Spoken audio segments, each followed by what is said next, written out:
Well, welcome back, guys. Yeah, to be fair, um, I didn't do the reaction for the Kyrat game because what it is, man. Like we just needed to win that game or not lose, and all of a sudden we're in a very good position. So I didn't really feel the need to do a match reaction. To be honest with you, after the game, I was tired. I was really tired. So, but yeah, Leeds 0, Arsenal 4, and what a performance! Also, a much needed result, because City now are on our tails. 4 points is not a lot of points, guys. So we needed this win. We needed this victory, and it keeps us in that momentum. And hopefully they look at this game and start believing again. Because one thing I wanted to help these Arsenal players understand and these fans is do not give any incentive for Spurs to not win that game against City, because we know they're well and fully capable of beating City.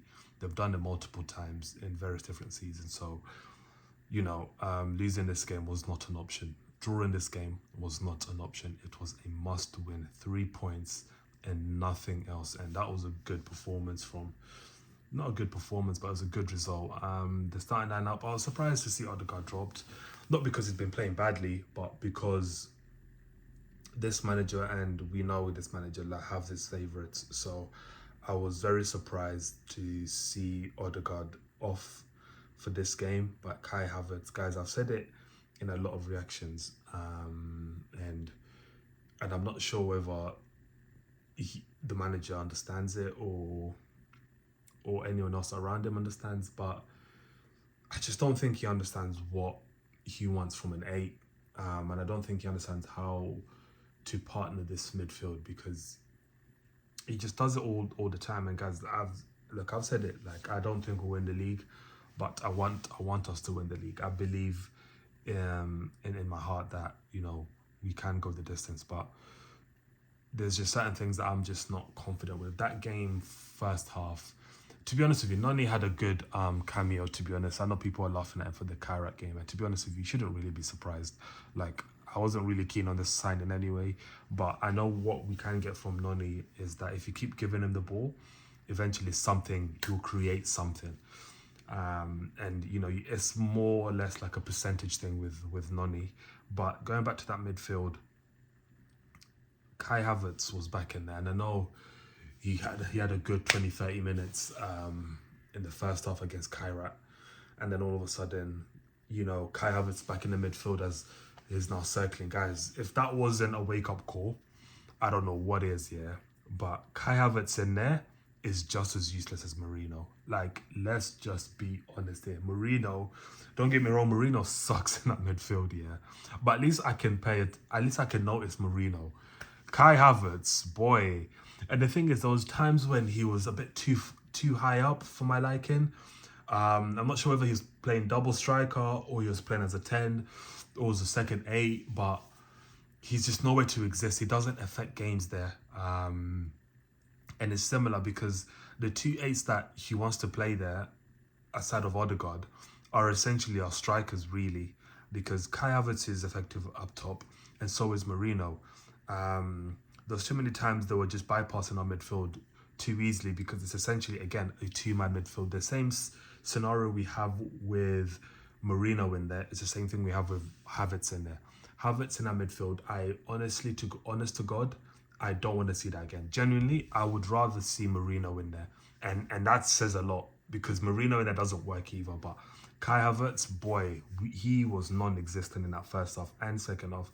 He had a couple good things drawing fouls, but he's just, it's not it. Kai in there, not it. And we're lucky we got those 2 goals from very good play from Noni.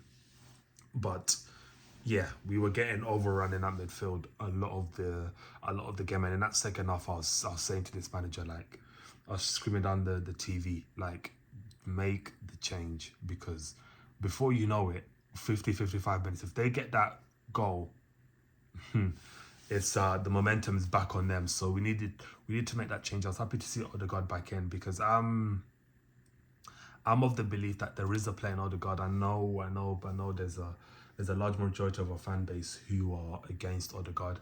I just think with Odegaard, there's a few variables you have to change before, you know, we can start to see certain things. One of them is that captaincy needs to come off him. Let's just be honest, he's not a captain.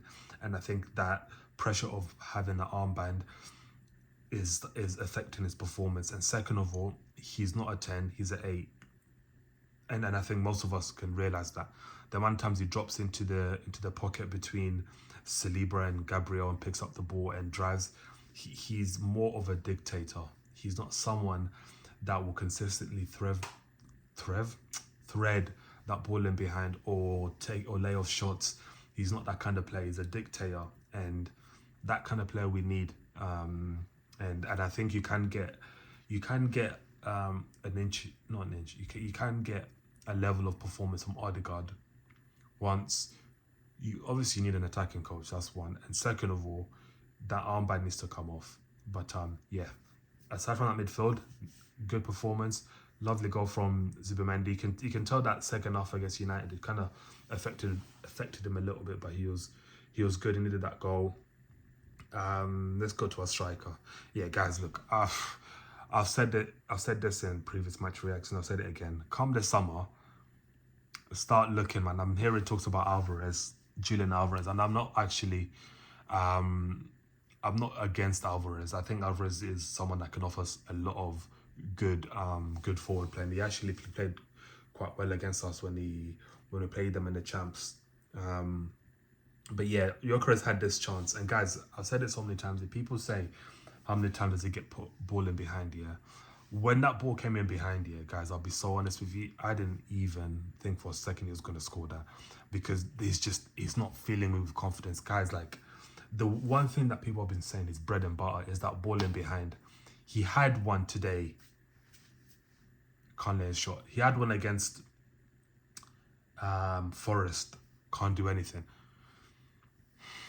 The one against Kairat, let's just be real, most centre-backs would have got that, because the first touch wasn't it. Guys, I keep saying that his fundamentals are just so bad that whenever he gets the opportunity for a chance here, it just doesn't, he doesn't sort his feet out quick enough. And this is where this is where his fundamentals start to play against him, because that's a simple ball from Trossard. You managed to get goal side of the centre back. You're through on goal. And doesn't even look for shot. Guys, let's just be real. Chelsea have done it. Multiple clubs have done it.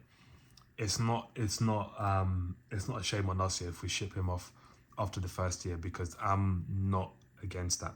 I'm genuinely not against that, because I know he scored that goal, that lovely ball from Martinelli, but I'm not sure what their centre-back was doing. He just kind of let the ball go off. But that first one he had, that was not a difficult chance. How many times have you seen Haaland get that ball in behind and you're not catching him? You're not catching him. You know it's money. But with Gyökeres, yeah, it's just, it's not it. So yeah, come this summer, definitely need some reinforcements. But yeah, 7 points, back to 7 points. We needed that. But yeah, on to the next one, and hopefully we beat Sunderland and we can start pushing up the gap a little bit, because yeah, so it's gonna be a long season, guys. Long season. We're into February now, so yeah, much said about that the better. But yeah, it was an okayish performance in spells. Once, you know, the goals started to fly and you start to see a lot of good play. But yeah, another thing. You see that goal from Jesus, Gyökeres is not scoring that. Guys, I sound like a Gyökeres hater, yeah, but that ball in behind, holds up, holds the defender, takes a touch, holds the defender again, and that is a proper centre-forward goal, yeah. And let's be honest here, you put Gyökeres in that same position, yeah, I'm not sure you see anything remotely close to what you saw from Jesus. But anyways, good performance in spells, good goal from Jesus. Happy Gyökeres scored, and on to Chelsea, I believe, and then Sunderland. But yeah, I'll see you guys next week.